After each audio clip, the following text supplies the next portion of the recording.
Мүрзө казатып мындай бир эме таап алдык. Көмүлгөн жерден. Бул жерде кыздын сүрөтүндө ийне тартылыптыр. Анан мындай идиште свеча бар экен. Мындай таканы коюптур анан. Туфелеш така.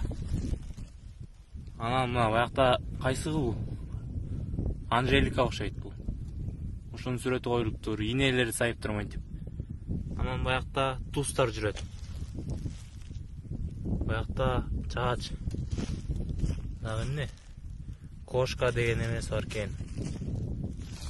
Баякта көп нерсе бар экен. Буну бирөө окутса керек.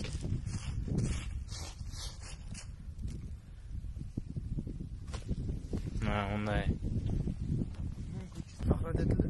Бүгүнкү число 13-02-ай 2019-жыл.